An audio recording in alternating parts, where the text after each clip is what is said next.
Western psychology has investigated the impact of subtle forms of bias on what and how we perceive things and how we interpret what we perceive. An individual's cognitive bias subtly influences what he believes has occurred, and various people witnessing the same event, but coming from different viewpoints, will report out what happened differently, in line with the cognitive filter they have applied.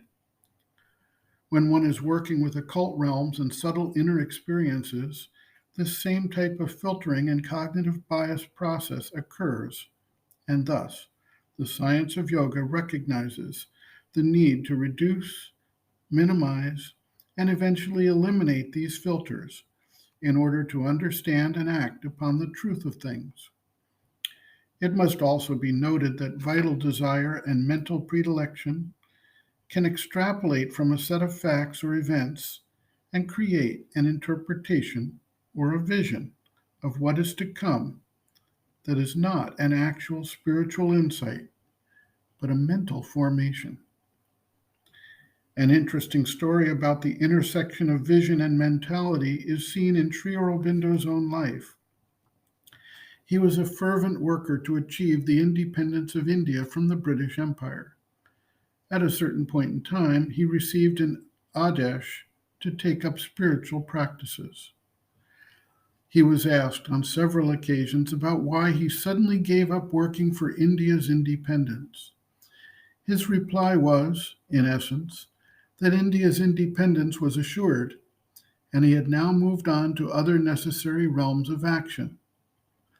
Additionally, many people in India wanted to side with Germany in World War II, as it was opposing the British Raj, which had been strangling India for hundreds of years.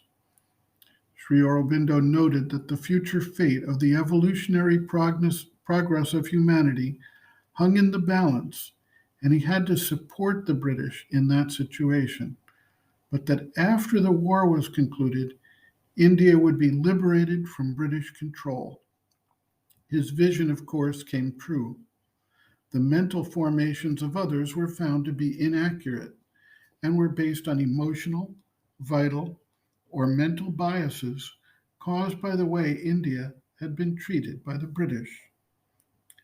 The mother writes, quote, "But when one wants to have a pure, correct information, to be in contact with the truth of things, and see in advance, not according to one's petty mental construction, but how things are decreed, in the place where they are decreed, and the time when they are decreed, then that requires a very great mental purity, a very great vital equilibrium, an absence of desire, of preference.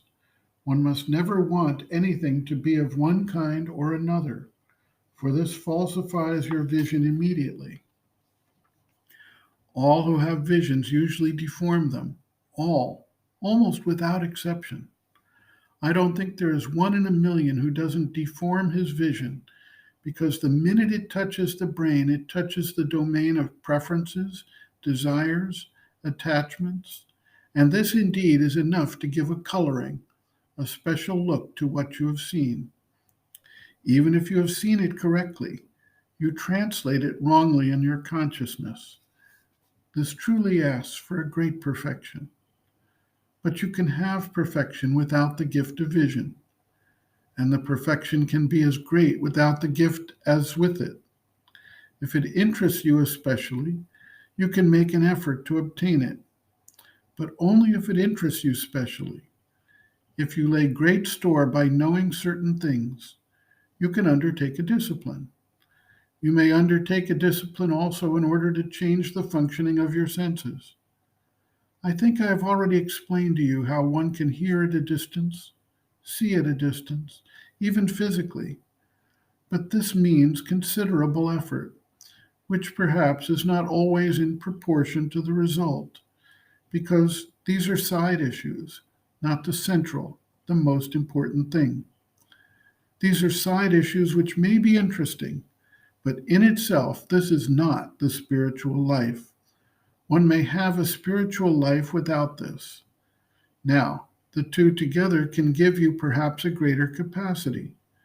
But for this too, you must tell yourself, if I ought to have it, if I take the true attitude of surrender to the divine and of complete consecration, if I ought to have it, I shall have it. As if I ought to have the gift of speech, I shall have it. And in fact, if one is truly surrendered, in the true way and totally, at every minute one is what he ought to be, and does what he ought to do, and knows what he ought to know. But naturally for this, one should have overcome the petty limitations of the ego, and this does not happen overnight, but it can happen. End quote.